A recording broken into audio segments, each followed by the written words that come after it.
What's up, everybody? Today we're talking about 2020 Grammy nominations and a lot more on Black Hollywood Live's The Trend. You're tuned into Black Hollywood Live, the world's first digital broadcast network devoted entirely to urban entertainment and pop culture. Tune in right now. Hey, what's up, everybody? I'm Derrial, Christon. Thank you for joining me today on Black Hollywood Live's The Trend. And I got a full panel today. You know, the one over here with the new hairstyle and the braids. They Courtney, hanging Stewart. on, girl. They got to hang on till It says after Queen on that Thanksgiving. sweater, so. Yes, it does. I'm in my queen life right now, you know. I'm feeling this. Is your Thanksgiving look? Hopefully these braids hold out. It's been 2 weeks. Okay.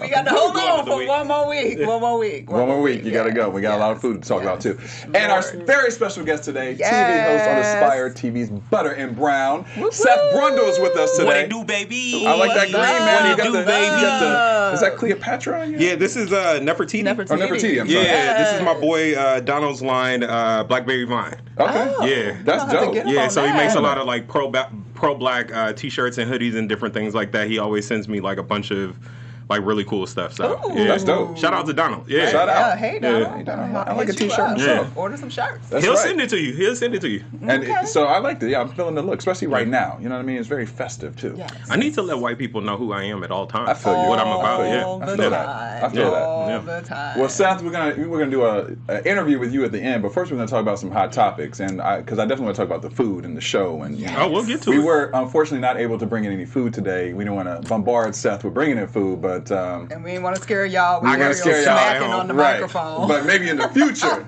I'm just saying, I'm putting it out there. You know, maybe we can make it happen. I got y'all next time. We will break bread at the table. We will break Black bread at the Hollywood table. Trend. Carol will be scooping up crumbs. You know I do. Y'all know how I do. All right, so we're gonna jump right into our Let's do topics it. this week, and we're gonna talk about, because you know we always gotta talk about like something crazy that was going around social media. Everybody was talking about this week, and everybody was talking about this week. So y'all know there was a movie that came out called Harriet. You know, and we thought we had some controversy already with the movie because they hired Cynthia Erivo to play Harriet, and she's a British actress, and a lot of people was like all upset because she's British, even though she is clearly black. And you know, so we had a whole lot of uproar about that, and people still went to the movie. I mostly heard great reviews. I still haven't seen it yet. I apologize. I swear I'm going to get to see this movie by this weekend. I heard it. I heard it was brilliant. However, new controversy has come out. Now, Harriet's been out for like 2 weeks at this point, and this week we got a bomb dropped. So the screenwriter for Harriet, his name is Gregory Allen Howard, was doing an interview, and he brought up an experience that he had, basically trying to, you know, he was expressing how it's taken 20 plus years for this film to come to be.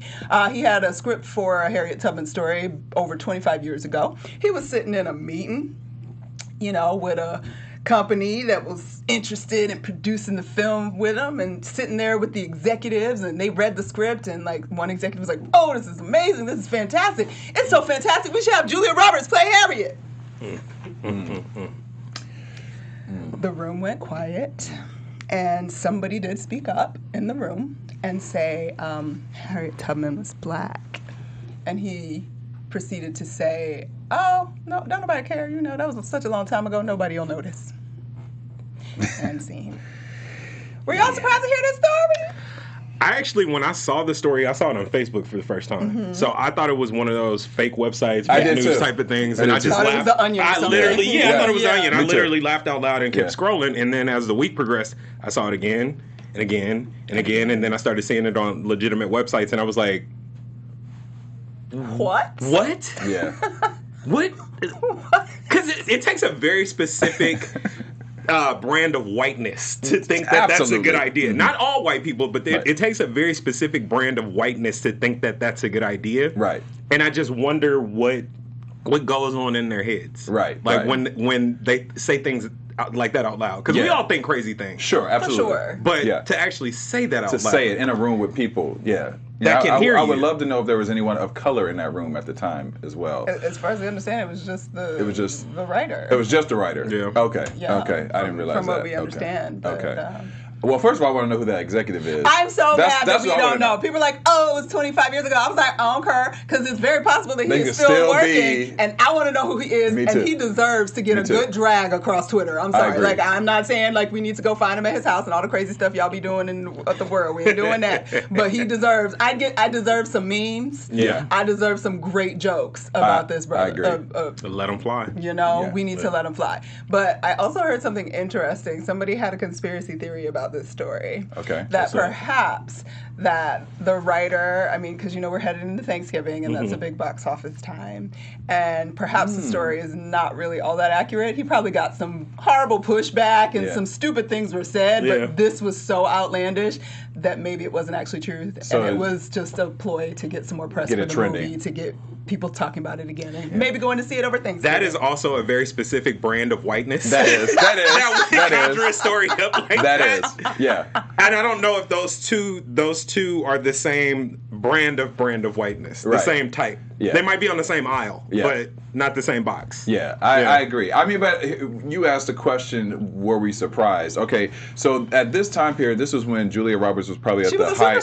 She was the late 90s. Was this Pretty Woman? It was post Pretty Woman. It was like my best friend's wedding coming about. She's a Pelican Brief. Like, Julia Roberts was a $20 million woman at this point. Yeah. Okay, well, this is not new to Hollywood. I mean, we've experienced this for many years. I mean, from Angelina Jolie, Johnny Depp, Jake Gyllenhaal. I mean, there's been a lot of people who have whitewashed y'all, let's say what it is. That's blackface. Like, it is blackface. Like, that's blackface. It is blackface. You're right about that. So I'm not surprised that an executive would think that this is okay to say. That would fly. Now, the funny thing is, if I found out that the executive did, or the writer did make this up, I might be able to be more accepting of it, because at least he's trying to get people to go to the movie. It, you know, I mean, get people talking about it again. Yeah, I mean, you know, there's tactics, but you know, that was his choice. Like you said, that's a very specific. Yeah, that's a choice. It's a choice, right there. It's a choice. But I do pose a question, because this has brought up the fact that people have had a problem with the casting overall with the movie, because she is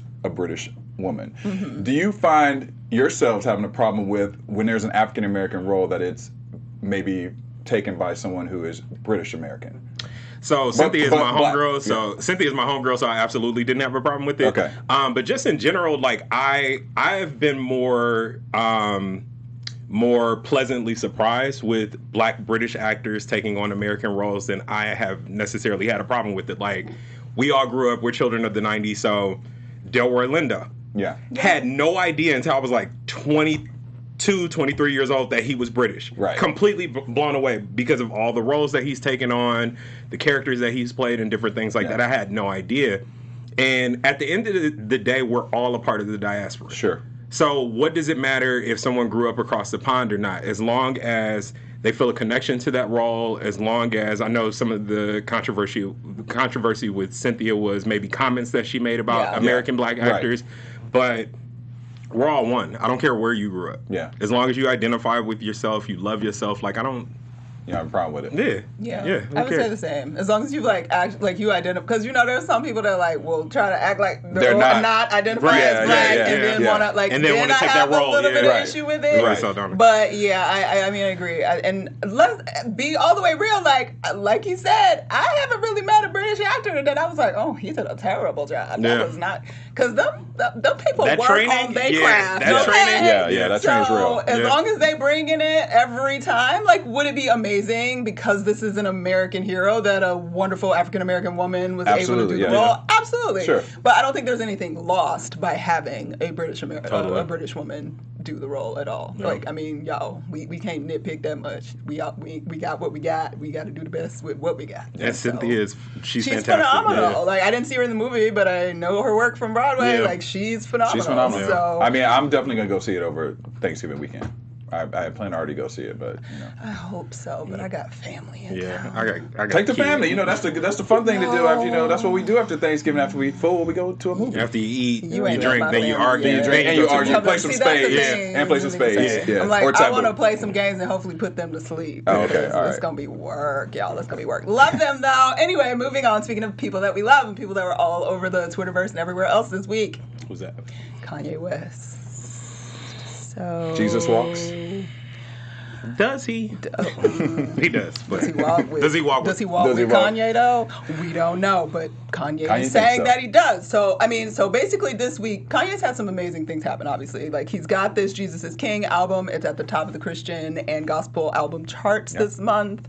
On Sunday, for the first time, he spoke at literally the largest Christian church in America, Joel Osteen's church in Texas. And apparently the viewership for his appearance at that church like quadrupled their regular streaming. By the way, they already be streaming at like 1 million peoples. Right. They was streaming at 4 million peoples. So they were doing big things. And now his next big move is the Kanye West opera. Yes. Nebuchadnezzar. And for those of you that don't know, Nebuchadnezzar was a king. He's presented in the Bible, Book of Daniel, and he was basically a king that looked out upon all the greatness that was achieved and sort of attributed it all to himself. Yes. Daniel was a prophet that could read his dreams. It was like, bruh, you about to go crazy and spin into madness because you are not giving God the credit that God is due. And so he does descend into madness until he repents and finds his way back to God. So art imitating life. So, as Kanye said, he feels a similar to the story to Nebuchadnezzar, and so he's going to do this, and it's supposed to go down this weekend. Yeah. November 24th at the Hollywood Bowl. It's going to be directed by Vanessa Beecroft, who is a British-Italian performer who's collaborated with him for years on videos and fashion stuff, etc. He's going to have featured performances from Peter Collins, and of course his Sunday service choir is going to participate, and some people are super excited, and some people are thinking it's a little sketchy, and some people just don't even know what to think about Kanye right now. Where y'all at? Y'all well, first of all, he said that God wanted him to tell this story. So, he the Lord speaks to us. The Lord speaks to people in different ways. If you listen. Okay, I know we've gone back and forth about this before. I am a Kanye fan. I think that he is brilliant. I think that he has issues. I don't want to always hear him speak. But I think musically and producing wise, he is very visionary and brilliant in that sense. So I would actually like to go to this opera and see it because I feel like visually it will be something that is mind-blowing. And I also feel like even musically, just to be there, especially at the Hollywood Bowl, the acoustics there, if you've ever been there, just unbelievable. But to experience all of that with his music, I feel like could be pretty breathtaking. That's my opinion. Now, do I think that he, some people are saying, is this real? Is this just all to sell the record? All this Sunday service, all this stuff he's doing. Is it orchestrated? I don't know. I mean, he says that, this spoke to him. And when he starts talking about God, I got to believe that hopefully he's telling the truth because that's somebody you don't want to mess with. Yeah. Seth, I can tell by Seth's face and the that you might disagree with me. Yeah, when you're selling $300 Jesus Christ distressed sweatpants and shirts and the like, this is a very touchy subject for me. Okay. Because like you, I am a fan of Kanye West. Not Kanye West Kardashian, I'm a fan of Kanye West.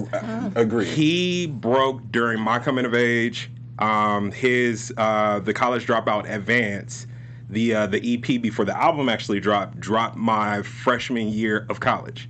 So he's impacted who I am, like my view of myself, like me coming into myself and all that other stuff. Like he was my hero for so long. And I always tell people this person, this entity, this whatever he is now is like finding out your father has a second family. Wow. Okay. You know what I mean? Wow. It's that type of... Yeah, it's not like I don't have any funny commentary or anything like that about Kanye, but like this person, this megalomaniac that he is now, it's like for me finding out that your father has a second family. I'm sure he believes in God. I'm sure he believes in whatever mental state that he's in right now. He thinks he's doing the Lord's work, but that ain't it, Chief. I don't know what this is. Okay. I don't know what these, Sunday service performances are. I have friends that sing and dance for him and different things like that. We've had debates over it, and I would say to each their own. I have problematic faves that I will always, back. I will always be a fan of, who I'll defend, even, if they're wrong. So I get why people still are patronizing his shows, buying his clothes, buying him ugly sneakers. You know what I'm saying? Yeah, and I still like, just like, daddy with the second family. I still love him. But not whatever this is. So you won't go support it? Like you're not gonna go. No, I don't.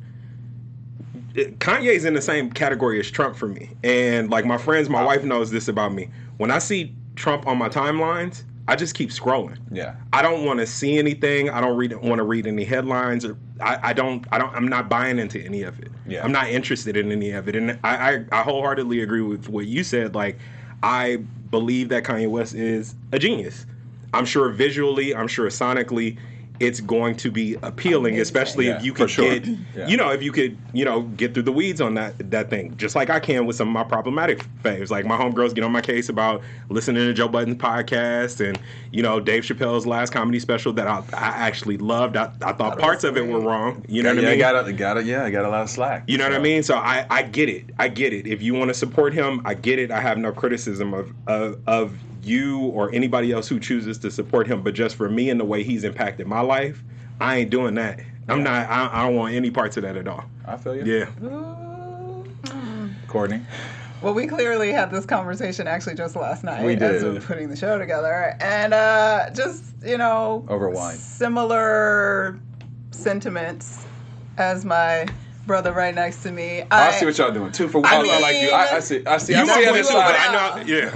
Look, I will say on top though that, like I said previously, if he has found light in God and is committed and changing his life, God bless him. I have nothing but prayers out for him, his family, and everything to go amazing and to build that relationship with God.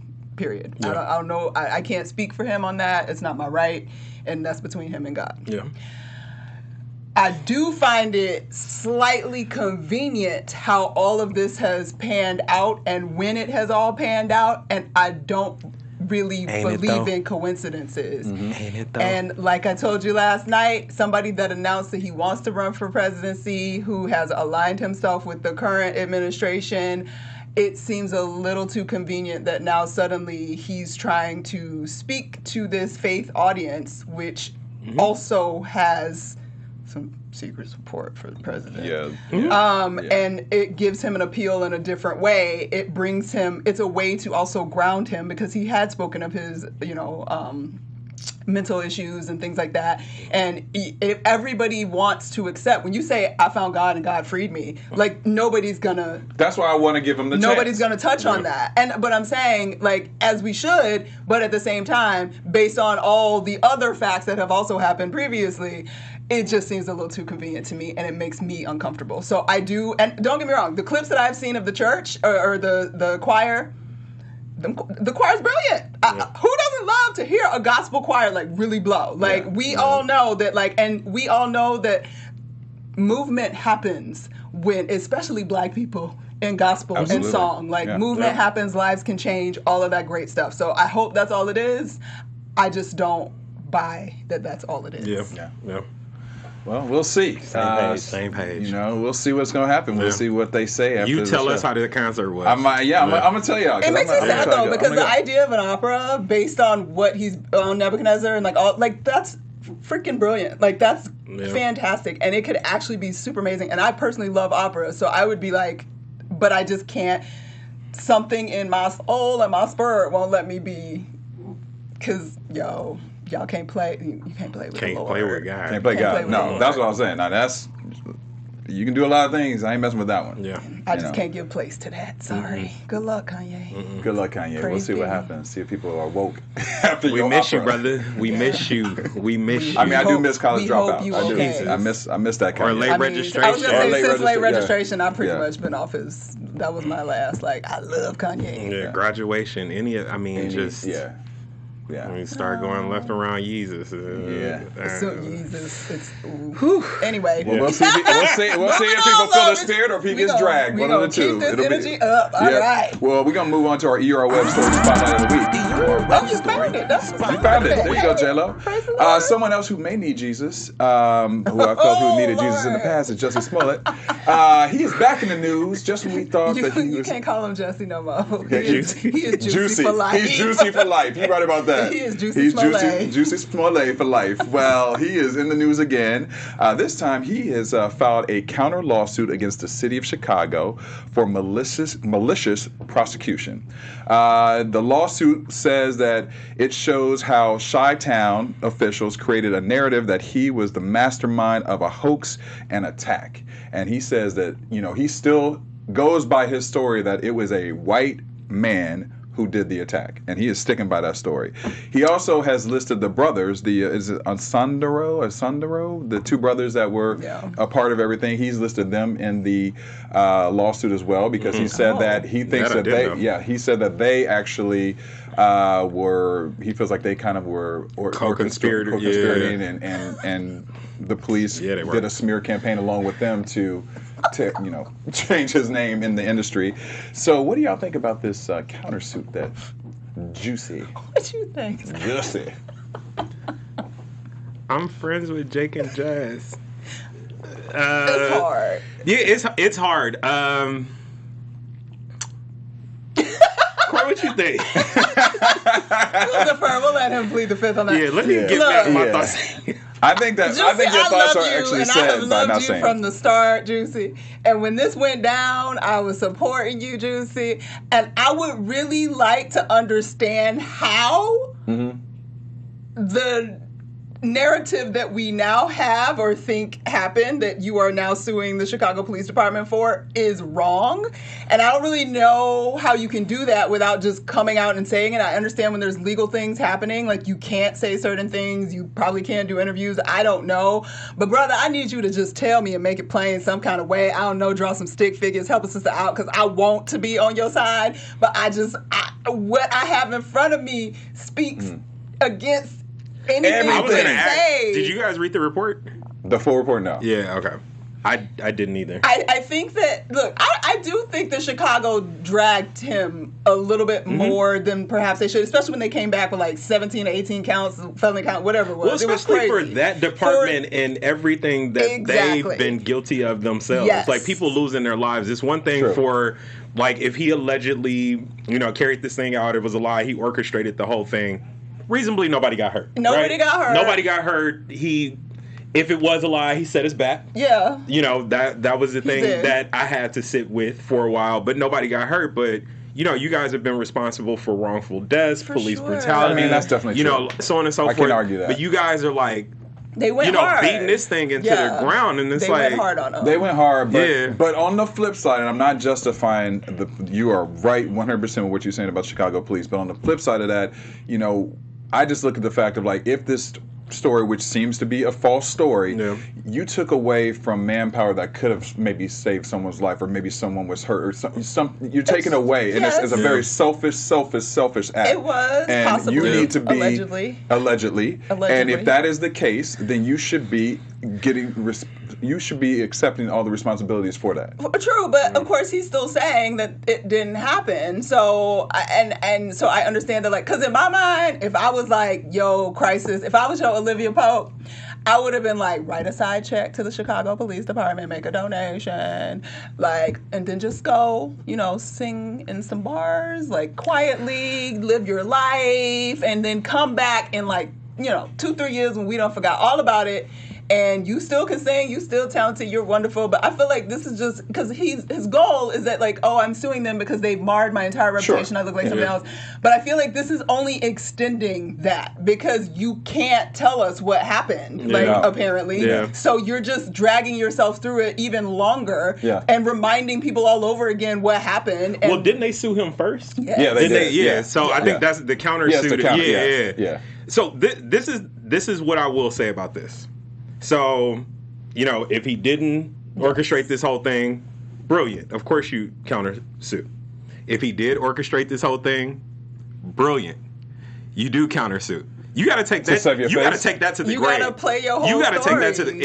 If this was orchestrated, And He can never complete. You can never. You just take that line to the end. You got to take that to the grave. That's a ride or die line. You got to be loud and wrong forever. So wait, But he couldn't go to Forever. Oprah. But let me ask you, He that's couldn't what go I'm to saying. Oprah and sit down and cry and say, y'all, I was in a very vulnerable time. Us as black folks are very. But like he could come back from that because He already messed up with Robin. But he's a good actor. Like you can't come back and convince. Like you got to talk to somebody real. Like, if he talked to Oprah and really just break it down, like I was so stupid. I'm so embarrassed. I can't believe I even let it go thought of too that. far. Like you don't think we would forgive him? We are forgiving people. That's what we do. We already forgave him, don't y'all think? I feel like we did, but he keeps wanting to tell us we have nothing to forgive him for. Yeah, that's the little, problem. Yeah, we can't let it go because he hasn't let it go. But I think like I think black people's position now is just like, bruh, come on, stop. No, exactly. Right. Like I think we've already forgiven him. We're not gonna, stone him to death. We're not gonna prevent him. Yeah, we're not gonna prevent him from getting money or furthering his career anymore. He might have to take a little bit of a break. But we are not only to our own, but we are the most forgiving group of people on planet. Everybody. And we probably about a month or two after the reports were coming out that this whole thing was orchestrated, we had already started forgiving them. And it became a joke, yeah. and we could laugh at it, yeah. and we moved on. That's why he just needed to go to like Europe or go to like Korea and just be singing, keep getting some coins abroad, and then come back. So I want this to be the last week we ever talk about. Like, I want Chicago PD to shut up. I want Juicy to shut up. Juicy to shut up. It ain't going. I don't think it's gonna happen. So. I mean, okay. So you think he can actually come back with a career after this, though? If he would shut up, but he's not going to because he either believes his own lie or it really is the truth. I don't know, but it's giving me a headache, and I'm stressed out thinking about it. I need him to go away. I don't know if he could ever have a career again at the same level. Yeah, but. We can't necessarily say that either because this is the Wild West now. Anything goes. Anything goes. You're right. Anything is possible. Exactly. We have. What if somebody told you 15 years ago that Donald Trump would be president of the United States? Yeah, but see, that's still different to me. That's a white man. It's different for black standards with that. It's different for black standards too. But even if you guys think about public figures now, people who are literally have no talent at all. Can't do anything. Can't even twerk. Right. Can't even twerk. Like, are famous. Right. No, you're right. Like, have done egregious things. We have people in the public eye who have, there have been documented cases of them beating women. Oh, yeah. Of them beating their girlfriends, their wives up. For sure. Half the NFL. Exactly. We can look at the videos. Yeah, they got the videos right there on TMZ. Right. Well, see, and I think in Jussie and Juicie's case, I feel like artists, if you really, we have a different respect and honor for art, and if he really did go away and then came back, maybe he produces or directs or is acting in the most brilliant film moment, we can, all of that can be washed away. It's kind of like how, I mean, this is a white girl, but how everybody wanted Lindsay Lohan, girl, just get one good job and show up because you have a talent. Yeah. And if you just use that and stop doing all the other bullshit, we'll just look at that, and all that other stuff nobody will care about. Right. And she was like, "No, I'm good." She was like, "I'm good. I'm gonna do a reality show. I want to keep doing this foolishness. Right. I'm gonna go to Greece and open up and that's why. Pass them drugs. Pass them drugs. Exactly. All right. Yeah. All right. We beat the dead horse. We'll see what happens with that one. Juicy. Good luck, Juicy. We love you. And we praying for you. Love is I still strong love him because right now. think of what he had to be going through if he made this up. Okay, I'm playing. We need to move on. Okay, we're going to move on. We're going to move on to something positive before we start talking to Seth about the show. 2020 Grammy nominations were just announced this week. Yes. And do y'all know the 3 people who got the most nominations? Are they in the picture? Oh, yeah, I guess they are, huh? I didn't know that. I thought she was going to let me say it before she put up the picture. Well, as you can see, it's Lizzo, who got 8 nominations. Billie Eilish, the 17-year-old who's the breakout new girl. They're calling her the new Madonna, actually. She got 6 nominations, and Lil Nas X got 6 nominations. So they are crushing it this year. So 100%. The 62nd Grammy Awards, that's crazy, 62nd annual Grammy Awards, airs on January 26th on CBS. You can get the full list of all the nominations on Grammy.com. And but shout out to Lizzo, because Lizzo. She came in and owned it. Yes, you know what I mean? She did. She owned it. That album is phenomenal. It's phenomenal. You know what? And it's one of those albums that when I first heard it, it was like the way I felt when I first heard the D'Angelo album, the very first one, because it was like unexpected. I thought it was going to be something else, and it turned into magic. You know what I mean? So shout out to her. She got super talented. She's going to be around for a while. Shout out to the two of them too, because Billie Eilish is not black, right? No, I don't feel like know she's. what she I think she's actually. I don't think she's black. I've heard her name a bunch of times, but that was actually the first photo of her I've ever seen. But shout out to Lizzo and Lil Nas X for being marginalized people within a marginalized group already and enjoying this type of success. You know what I mean? Like it's incredible. It's incredible. Like. Especially his story too. You know? I mean, it could have gone a lot of different ways when he said what that song was about. You know, so because we love everybody. If they open themselves up to us, no, we still got issues with certain things in our community. We still got some issues. Just like we were saying a minute ago. If that was 20 years ago, that would have played out a very different way. Like. Because, I mean, reasonably, like, given his age and his talent and things like that, he was Tevin Campbell. I was going to say 20 years ago, he would have never actually come out. We just didn't know. You're right. We owe Tevin an apology, by the way. Where is We didn't give him his flowers. We didn't give him his flowers. We need to give Tevin his flowers. You're right. I gave Tevin flowers. You did. I did. Like, you did. Listen, like, we were in love with Tevin. Listen, he's on my music list at the gym. You know what I'm saying? Like. And he still sounds amazing. He still sounds amazing. Every now and then he'll pop up on social media, like ripping and harmonizing. Didn't the BET Awards like a couple years back? They brought him out when they do like you know how they bring back the old school. I just swore they brought Tevin Campbell out. I don't recall that. That sounds like it's feasible, but I don't like really remember. I feel like I would have remembered because I know like tracks. Tevin Campbell was like my boyfriend before I knew it was not an option. Right? Like, yes. Yeah. I feel like Tevin definitely didn't get his props. And you know what? This is a total side note, and then we get into this interview. But you know who just popped up again is my girl Nanda Lewis. She's hosting. I saw her hosting. She was hosting. Now that was my girlfriend. Oh, that was listen. Nanda Lewis. That was Nanda Lewis was fine. What? I still remember the Shy video looking at her. Fine. Oh, here we go. Jesus. And I was like flicking the TV, and all of a sudden I was like, wait, is that show on TLC about the kids? Yeah. With the pregnancies, unexpected. She does the she did the reunion show. Yeah. And she looks the same too. Yeah. Like, I'm like, she man, not she does not age. age. That type of black don't crack. No, that type of black don't crack. Black don't crack in general, but like But hers is like, dang girl. It's finesse. Yeah, it's beautiful. And she knows it too. She knows it. She knows it. Yeah. But shout out to you, Ananda. You need to come up on BHL. Where you at? Come hang We'll bring out. Seth that day too. I was about to say, please invite me. Then he'll bring the food. Then he'll bring some food. Tevin, where are you? Come say it to me. Come see us, Tevin. All right, Seth, let's talk about your show. All right, let's do it. Season 3. Aspire, you killing that butter plus brown. You the host, you cooking. Issa Rae is the producer. She's our executive producer. But you created the show. Me, along with my co-host and my good friend Leslie Antonoff. Who is not unfortunately able to come today. Shout out to my sister. I miss you. I wish you were here. But yeah, she and I created the show together. How many years ago was that? Jesus, 7-8 years ago. Okay. She and I are both friends, longtime friends of Issa's. I've been friends with Issa since 9th grade. She's been friends with Issa since freshman year of college. Her best friend and Issa were roommates in college. Oh, dope. Okay. So she had already had a show on Issa's YouTube channel called Let Leslie Tell It. And we both knew that Issa was looking for new content. I had actually pitched her an idea for what eventually came Fundamental, which was my second web series that I did on her channel. And Leslie texted me out of the blue one day and she was like, you know what, we should do a cooking show.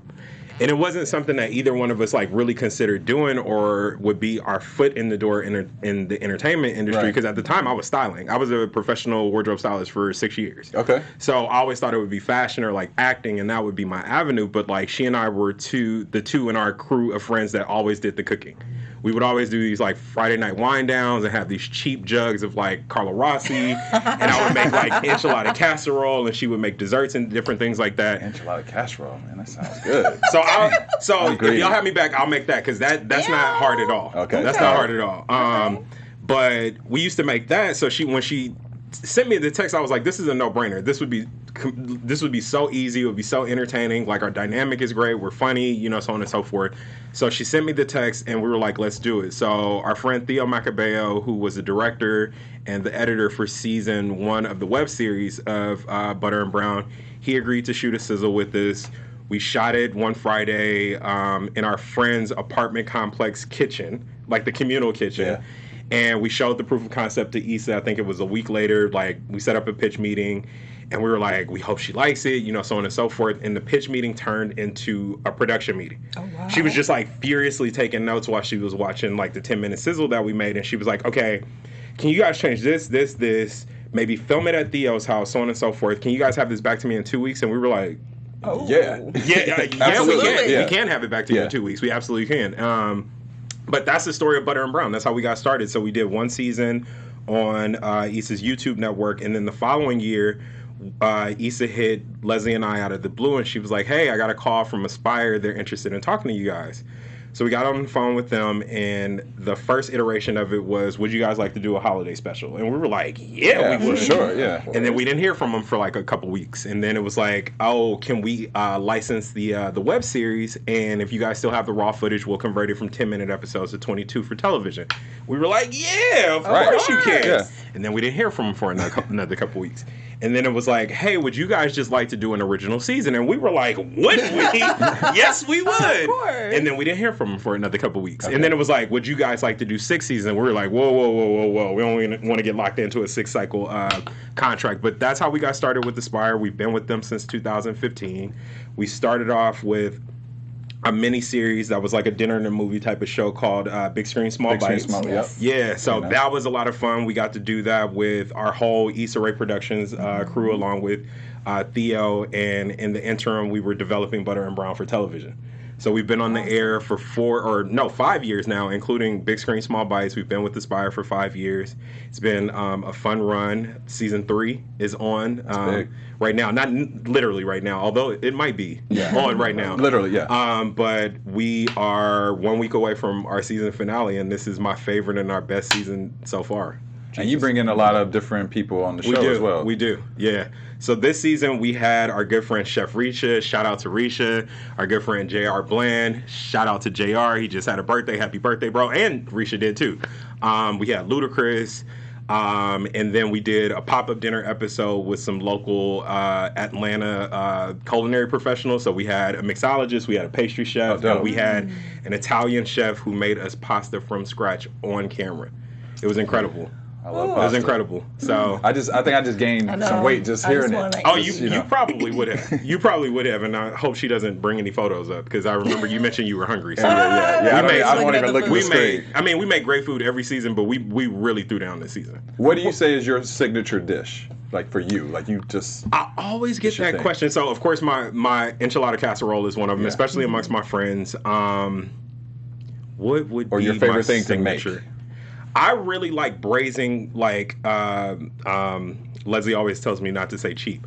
I really like braising affordable cuts of meat. Okay. Like cuts of meat that people typically wouldn't buy in grocery stores or, you know, it's not the fancy stuff like filet mignon and different things like that. I love braising it, like infusing it with like really great flavor and maybe pairing it with like, you know, some carbs, some grains, some pasta, different things like that. So there's no dish specifically, but like a short rib dish, for instance. Like that's something I really love doing. Yeah. Or my enchilada casserole recipe, like I do braised pork shoulder and that. So, you know, that's low and slow, and it's a bunch of like goodness in there and stuff like that. So that's one of my favorite things to do. I'm a nerd, so I like chemical reactions from that. Yeah. What's like the best tip or thing that you've learned like interacting with other culinary professionals on the show and just having to cook consistently and come up with new ideas on the show? The thing that I always tell people, I don't know if you guys are familiar with Michael Simon. He was on the Chew on ABC with our good friend Carla Hall. She was on the show too. Love Carla.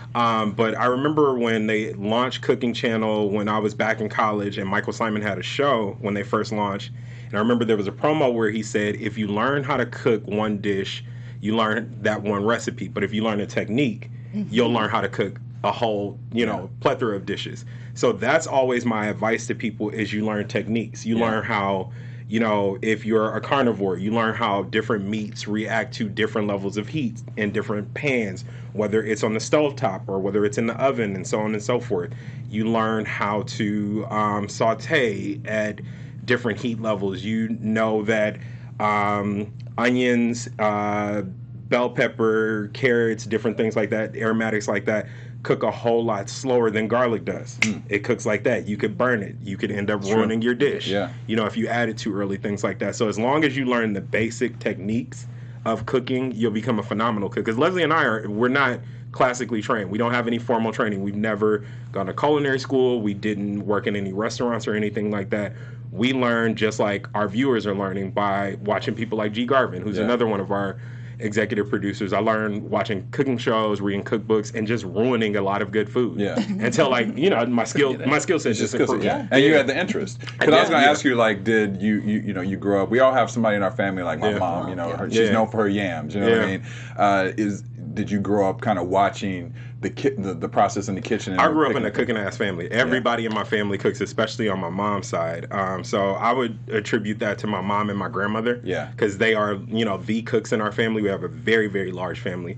But they were the ones that sparked the interest. But it was probably around like undergrad where I really, really got serious and really got interested in learning how to really cook. And that might have been motivated by being broke and wanting to date. You know what I mean? That will motivate a lot of things. Being broke will make you resourceful. You know what I mean? So it's like somebody is always a win. Right. It's like, why we gotta go out? We gotta just make it. Like, you gonna cook for me? Okay. Right. Exactly. You were the previous Netflix and chill. Yeah. My 20s were fun. They were very fun. Well, we're hopping up and on Thanksgiving. Right. Yes. What are you most excited about to enjoy at Thanksgiving? My grandmother's dressing. My grandmother's dressing. Notice I didn't say stuffing. Right. Because we do dressing. Stuffing is. Yes. I just saw a social media post about that. There's a big debate about that word going back and forth. There's no debate. They're different. The basis for them are different. The basis for stuffing is bread. The basis for dressing is cornbread. Cornbread. That's true. They're very distinctive. I don't even know how to make stuffing. I don't even know what that is. I don't know how to make it, and I'm not interested. Not me either. I'm not gonna learn. Yeah. Me either. No. I can guess how to make it, but I'm not going. I'm like, I know they be like all up in the like I don't do that. No. Yeah. I'm not doing all that. You need the big pan of cornbread. You break it up. It's a whole thing. But my grandmother's dressing is Thanksgiving for me. Yeah. Like that flavor, that smell, the crisp that she puts on the top of it. She always makes me an extra pan for myself. So that's what I'm most looking forward to. And my wife and I are hosting this year. So I'm really looking forward to just having our family in our space. I'm cooking the turkey this year for the first time. My grandmother usually does it. But I'm doing that. But I'm just looking forward to being with family and eating good until I pop. That's right. And then are they gonna? Since grandmom and mom's is slamming down in the kitchen too, and I know you're doing the turkey, are they gonna bring their little sides or something? So they're bringing their sides. So the funny thing about my mom and my grandmother, and my mom will probably watch this on Facebook later. So I'm talking to you, Mama. What's up, Mama? So Hi, Mom. My mom and my grandmother, and I'm sure y'all had the same experience. Complain when we were growing up. Y'all don't do nothing. Y'all don't contribute nothing. Y'all don't cook nothing. So on and so forth. Right now. I'm capable of making the entire Thanksgiving spread myself. Right. But they want to. And now they want to. Yeah, so I talked to my mom and my grandmother, I think it was 2 weeks ago when we had decided that we were going to host this year. And they were like, okay, well, what do you guys want us to make? So I was like, Granny, you make the dressing. Mama, you make the, I think I asked my mom to make the greens, to bring cranberry sauce because she eats it. Like, I think she's one of the only people in our family that eats it. And I think I asked my mom to bring dirty rice. And she was like, okay, what else? I'm like, I got everything else. That's fine. No. That's too much. That's too much. You gotta let us make something. No. That's it. That's it. Yeah. So the conversation went a little easier with my grandmother, but with my mom had 40 things on her list by the time she was done. She was like, and I was like, all right. You're like, cool, just do you. Whatever you want, Mom. I love her, but it's funny how that dynamic happens when you're like, all right, you're right. We've been slobbering and, like my dad would say, slobbering and slothful and all this other stuff all these years. You know what I mean? We didn't contribute nothing. We didn't bring nothing. We just showed up to eat. So now it's time for me and my brothers and my cousins to step it up or whatever. Right, I feel that. And now that we're taking the reins, they're like, wait, give me that rein back. What you doing with that? You know what I mean? So, yeah. And now, where can fans find you on social media if they want to, You can find me everywhere at Seth Brundle. That's my handle on every single platform except for Snapchat, and I don't use it, but somebody took it before me, so it's like I am Seth Brundle, but there's nobody there. There's nothing posted. There never will be. I'm too old, I'm too old for snaps. I don't but I love Instagram. So. And do you put recipes on your social media sometimes? Yeah, every now and then, but most of our recipes live on the Butter and Brown account. So you can find us, Leslie and I, everywhere at Butter and Brown, Butter, BUTTERAND BROWN. Jesus Christ. It's okay. Yeah, all that food talk. We need to. Yeah, we always have to clarify because we stylize our logo with a plus sign instead of an ampersand or an and, so people sometimes get confused. And then Leslie's everywhere at Hot Mommy, but Hot is the French one. Okay. So it's HAUT. Yeah. Okay. Hot Mommy. Hot Mommy. All right, I feel that. Mommy. Courtney, where can people find you? I'm all over the universe at Stewart Starlet, and I won't really be cooking. I'm kind of ordering everything this year. Really? Okay. You fancy. You fancy Not like really. that. I'm just tired because I cooked everything last year, and then my family decided to come this year, and I'm like, really, y'all? That's valid. Yeah. That's a I good can't point. do it again. I'm about to order some jerk chicken. Yeah. All right, well, you can find me at Derrial Christon on Instagram everywhere. I'm talking about food now. I got some enchiladas in my hand. I got turkey. Let me see where you can find me. You can find me hopefully at one of their houses eating Thanksgiving, but that's probably not going to be the case. There ain't going to be that many people there. You're more than welcome. No, you can find me on Instagram, Twitter, and Facebook under Derrial Christon, and on CBS's This Is LA. Thank you guys. We're going to have a show next week. We're actually going to do it next Tuesday. Yes, we'll be on Tuesday. Because obviously Thanksgiving is next Thursday, so we're going to do next Tuesday. So check us out then. Work on my and holidays. keep watching. Butter and Brown. Check out Aspire Butter and TV, Brown. Tuesdays at 8 p.m. Eastern, 5 p.m. Pacific. That's a joke, y'all. Pacific. And get some good tips. Yeah. Yes. All right, y'all. Some tips. We'll see you next time. Peace out. BHL staff, we would like to thank you for tuning in to Black Hollywood Live, the world's first digital broadcast network devoted entirely to urban entertainment and pop culture. Check out our Black Hollywood Live YouTube page for even more great programming and amazing content, and be sure to subscribe and like our channel when you do. I'm your BHL host, Nakia Monet, and you can find me on all social media at Kiki Boom Boom or at Black Hollywood Live. Black Hollywood Live, Hollywood redefined.